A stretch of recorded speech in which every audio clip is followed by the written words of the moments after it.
Relationship advice. My ex-wife scammed me into paying child support for a kid that's not mine, and is now trying to say I'm wrong for not paying for our other daughter's tuition.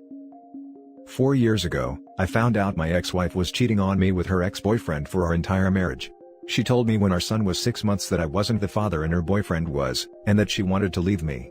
She just had to get through the pregnancy without me knowing, because she wanted me to sign the birth certificate as I make a good amount of money, and her boyfriend's broke. She knew when we got divorced, I would still be required to pay support for the baby, and her boyfriend devised this plan to only tell me once the baby was born. We ended up getting a divorce, and it was very messy. The judge still required me as the baby's legal father to be responsible for support, even though the other guy's the father. We also tested my daughter as she wasn't sure about her, but thankfully, she's mine. She was 4 at that time and we were already best friends, so that might have been the last straw for me honestly. She's my saving grace. Anyways, I've been paying child support for a kid I know isn't mine for years now. It pisses me off so much. The boyfriend ended up ditching her, so she's a single mom. I know her minimum wage job doesn't pay that much, so I assume the support she gets for them goes towards rent. We don't speak unless it's about our daughter. My daughter is very smart, and her teachers have been saying she should go to this fancy private school instead of the public school she attends. She was even invited to a seminar about the school. She's in 3rd grade. She got offered a scholarship, but she still would have to pay $2,000 a month out of pocket. My ex says that I should pay the full amount as she's living paycheck to paycheck, my paychecks mind you, and it wouldn't dent my account. I told her that she gets a little more than $1,000 a month from me for support because of her son, and that can be my $1,000 towards the tuition and she can come up with the other $1,000 herself. She started crying saying I'm a crappy father, because I know she can't afford that, and that I'm spiting my daughter because of our problems. I told her she scammed me legally into paying $1,000 every month for a kid she knew wasn't mine, and she can put that money towards our daughter or to hush up. My mom, sister, and girlfriend all think I'm wrong because it's my daughter that will be hurt, but at the end of the day, this woman is getting a chunk of money from me every month that she scammed. She can use that towards our daughter's tuition. What should I do? Now for the top advice. What about a compromise? You'll pay for your daughter's complete tuition if your wife signs off on you not having to pay any more child support for her other child ever again. That's the best answer. You can't squeeze blood from a turnip. If she's a single mom who doesn't make much, she's not going to be able to come up with an extra $1,000 a month. It's just not realistic. I'd agree to do it if she's willing to make up the difference with the child support she stole from you. Like you pay $1,000, she pays the $1,000 of child support, and you'll only pay after she's already paid, and you've confirmed it with the school. Other than that offer? Tough tarts. She's the one that stole her daughter's future doing what she did. That's basically what I'm saying. I'd pay $1,000, and she can pay the other $1,000 out of the money she stole for her son. Any other costs I'd cover no hesitation as well. She says that money, she refuses to acknowledge she stole it, goes towards rent. I told her I'd taken our daughter if she loses her housing, and she just started crying like she always does when things don't go her way. Although I'm assuming you've already done this, is there a paternity test that can be presented? At the end of the day, yes, your daughter is the one that would be hurt by all of this, but ensuring that you're not paying for the illegitimate child is crucial here. It's already been established in court that I'm not the father. But since I signed the birth certificate, I was still held responsible for being his legal parent and have to pay child support. In my state, and actually most states, if the child was born during the marriage, you're still on the hook for child support. I once read somewhere that within the first 4 years of a child's life, it is possible to get your name removed from the birth certificate. I'm not sure if that is true and possible in all states, but it is worth looking into for anyone in a similar situation as yourself. Now for the next story. He asked me for a DNA test. I said yes, and he's upset because I still want to go through with it, even though he asked just to see my reaction. I've been with my boyfriend for 2 years, we just celebrated our 2-year anniversary last month. Our relationship is great and he's my best friend. We live together, and even though I have a big friend group, I'm his only friend. He doesn't really have anyone to talk to besides me. I found out I was pregnant last month. It was so overwhelming, because when I was 20, I got pregnant and had a miscarriage, and then when I was 23, just a few months before we met actually, I also had a miscarriage. I'm now 26. By the time I found out, I was almost 3 months and I'm now in my 2nd trimester. My other 2 miscarriages happened early on in the 1st trimester, so my doctor is certain the baby is fine. I'm so happy to be creating a life with the love of my life, and I thought he was happy too. Last night we were just talking, and he asked me straight up, I don't think the baby is mine. Can we do a DNA test? I was so shocked. I thought he was connecting with the baby the same way I am. Plus, we're both working from home and the only time we do go out is together, So I was shocked he was asking. I was so offended, but I said yes. My reasoning for agreeing with the test is, because I don't want even a hint of doubt over his head. If he isn't in love with the baby the same way I am, it feels dirty and like I'm a single mom. He got really happy, and said that it's whatever and we don't need a test. I was like, excuse me? He goes on to say, that he only asked to see how I reacted. If I was pissed and crying and going off, he would know he isn't the father, and if I was normal and said yes, then he knows he is the father. He said that he never wanted the test, he just wanted to see if he had any reason to be concerned. I told him that I don't care what his reasoning is, he can't put that out there and expect me to just be like, oh okay. Cool. He asked for the test. I want it done now. I don't feel comfortable going through the rest of this pregnancy, without him knowing 100% that he's the father. I wanted us to be in it together.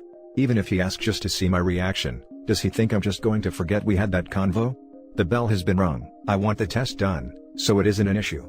He started shouting, saying that I'm being weird for still wanting to take the test, because the only reason I would want one is because I don't know who the father is. I started shouting at him that he can't just ask such a disrespectful and hurtful question, and expect me to not go through with it. What if he were to bring it up again? Just knowing the thought of the DNA test was in his head makes me sick to my stomach, because if you doubt the baby is yours, how can you support me and be excited through this journey?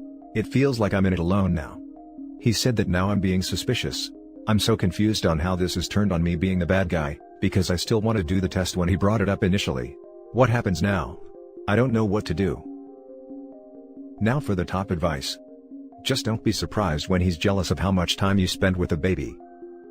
Seriously though, abuse often escalates or begins during pregnancy and postpartum as well, and that resentment and lack of attention is one of the reasons why. He sounds so insecure. Good luck to the rest of your life together. He's a bit insecure. In the beginning of our relationship he wanted me to stop hanging out with my friends as much, because he doesn't have any and didn't like being at home alone, but I'm a strong-willed person and can't be bossed around, so I didn't. This is a whole different level of insecurity though. I'm still in a state of shock from last night, and especially because he's not talking to me. Because I want the test still. Not wanting your significant other to hang out with their friends is a red flag. Take a hard look at this. On Thanksgiving, I am currently 38 weeks, my, now officially ex, told me he doesn't think he was the dad, which is the biggest load of crap I've ever heard and he knows it. But he didn't ask for a test, just asked me if I was using protection with the other guys, and asking me how many other options I had and if they know. So, hell yeah, I got pissed. Blew up. I've never been so mad in my entire life. To doubt our son when I'm so far along. This had been the most stressful 38 weeks in my life because of his behavior and him not helping, and him cheating through my whole pregnancy. I'm not an idiot, and chlamydia doesn't just appear randomly out of blue. He was blame shifting. He sent an I'm sorry text that night. He's still on red a week later. He won't be on the birth certificate, and my son will now have my last name. Paternity isn't a joke. The fact he tried so hard to somehow convince me or himself, I don't know, that my son wasn't his, makes my blood boil. I'm now on pre-eclampsia watch, because of that stress and my blood pressure being so high. What your boyfriend did isn't funny or cute. Relationships are built on trust. I have never been so offended, hurt, and upset. If he trusts and loves you, he wouldn't have asked for a test, joke or no joke. He obviously did doubt you, or he wouldn't have needed to see your reaction. Now he's gaslighting you. He may have thought he was being clever, but he was playing games with your head. He's the one who asked for this, and your reaction is the absolute best he could have hoped for. You absolutely should take the test, and you should definitely never marry this man-child. Play stupid games, win stupid prizes, dude. Now for the last story. Update: my boyfriend, 24 male, of 5 years, or should I say ex, dumped me, 22 female, over my responsibility for 3 younger siblings, need advice. Original post. I come from a family of 4 siblings, including me. Growing up, my father was loving towards us and we were adored by our mother. When I was roughly 8 years old, our mother found out she had cancer in the abdominal area, while she was 7 months pregnant with my youngest brother. She was in and out of hospital for 2.5 years before she went into remission. When I was 11 years old, she unexpectedly passed away when the cancer came back more aggressive than the first time. When she passed away, my sister was 7 years old, my brother was 6 years old, and my youngest brother was 3 years old. At the time, our father didn't know how to deal with the loss and turned to alcohol, perhaps looking back now, to ease the pain. Between 2011 to 2017, his behavior became worse, to the point the 4 of us were being physically and emotionally mistreated on a regular basis. In 2015, I met my boyfriend through a mutual friend. We instantly were attracted to each other. It wasn't until 2017 when he saw for himself the extent of my troubled home life with my father. One night, I come home from my friend's house to find out my father badly beat up my brother over a small comment he made. This moment really was an eye-opener for me, as I realized this mistreatment we were in was never going to end until something drastic had to happen. My boyfriend's mother accompanied me to an appointment at my local doctor, who I confided about our mistreatment. The reason why I told the doctor was because at the time, I was terrified of my father's reaction, and I knew a doctor couldn't reveal who made the report. So, after a couple of months through investigation, Child Services removed my siblings from my father's care and placed them into foster care together. Last year, I started renting out a house on my own so I could start having more visits with my siblings. This was usually 3 days a week where I could spend time with them. My boyfriend didn't mind them coming over, until this year when COVID started. My boyfriend moved in with me back in March when COVID arrived. At the time, my siblings, now 17 female, 15 male, and 13 male, were over regularly. This started bothering him as they are loud when they are in the house, and there were a lot of bickering between them which he didn't like. Fast forward to now, the situation of where I am their half guardian and I take care of them. This is really bothering him to the point he doesn't even like to socialize with them, and avoids them at all costs.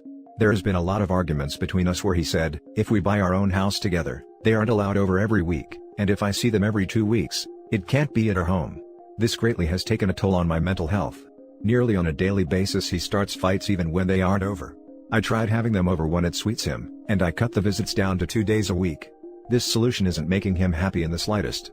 I'm originally from another country, so my family on my father and mother's side are over there, so I can't exactly tell my siblings, alright bye, you are alone from now on.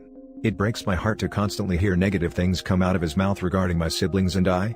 He is always telling me, I shouldn't have to deal/put up with this, you're like a single mother with 3 kids, you can't do better than me, no other guy will deal with this. It reached boiling point for me 2 days ago, when my siblings' guardian, who 98% of the time drops/picks them up to and from my house, couldn't collect them this time, and I asked my boyfriend if could he drop them home, which is a 10 minutes drive from our place. He lashed out at me for 2 hours straight. He was severely annoyed by this, and in the heat of the moment dumps me, because in his words, he can do better than me. I'm very heartbroken by this because he is my first boyfriend I ever had. I've been with him for 5 years. I was very hopeful we could both work things out. I would do absolutely anything for my sister and brothers, which is why I hate that I'm even in this situation with my boyfriend. I feel like emotionally he's trying his best to make me feel guilty or crap, because he doesn't know a thing about responsibility other than paying for car insurance. It's a difficult situation for me, because I'm not sure if I should blame myself or him for this issue. I really need advice on this situation, because I want another person's perspective on this matter. I would greatly appreciate it. Now for the top advice before reading the update. You are better off without him. If he does not get that your siblings are a part of who you are and isn't willing to enable you in supporting them, he is not the right guy for you. Do not blame yourself. You are doing the right thing. That's what I told him. If he can't accept the fact that my siblings need me when there is no one else to take care of them, then we shouldn't be together. I feel like his words have cut deep, and it's making me believe I'll most likely be single for the rest of my life, or at least for another 10 years. There are real men out there who would understand your situation. That guy was not the one and he will never be. If you have to choose between him and your family, he is the wrong guy. I'm hoping that is true, because it will suck to be single until they turn 18, finish college and have their own lives. Family means everything to me, so surely, he can't expect me to side with him over them, because if he truly knew me as a person, then he wouldn't have even dared to ask me that. Him saying that you can't do better than him and belittling you, is emotionally abusive. There are other men that will understand, appreciate, and respect your commitment to your siblings' well-being. From reading your story, any man with half a brain will see you as a catch. Having a relationship with your siblings doesn't make you less worthy, screw that. Tell him goodbye. You will absolutely find someone better. Also, talk with a therapist. It will help you sort out your feelings and recover your confidence faster. I do agree with you on that as a type of emotional mistreatment, which at the beginning I did not pick up on that. I have been thinking about seeing a therapist, not only to deal with the relationship I had in my confidence, but also for the trauma I went through, which I think will do me some good. And now for the update. So, after 2 months, I feel like this post needs an update. I took everybody's advice, and I broke up with him. Before I broke up with him, I wanted to see what it would be like without him, so I asked him for a break lasting a month. During that month without seeing and contacting him, it was the best time of my life. I was able to focus on myself, family and college work. This also helped me understand that I had no love left to give him, and it dawned on me that before writing my first post, that I had zero feelings for him. After the month was up, I texted him saying I don't want to be with you anymore, and to avoid hurting his feelings, I kindly explained I just liked being single more. His response was that he understood why I needed to end the relationship, and he apologized for the hurtful comments and arguments about my family situation. Roughly a week after that, he showed up to my house in order to talk about our relationship, hoping I would change my mind and take him back. Again, I kindly said no. I just want to be single, and he turned very manipulative, throwing everything I went through with my dad and siblings back in my face. This was the exact reason why I ended our relationship in the first place. 2 months later, now, my life is going great. I started a no-strings attachment with a guy, and that is going great. I am having a lot of fun, and it gives me a chance to experiment with another guy. Now if that gets complicated, then I will definitely post again. Until then, thanks everyone again for all the good advice I received, it's much appreciated. And that's it for this video, guys. If you have thoughts to share, leave a comment below. Don't forget to hit like and subscribe if you like this content. I'll catch you in the next one. Good day everyone.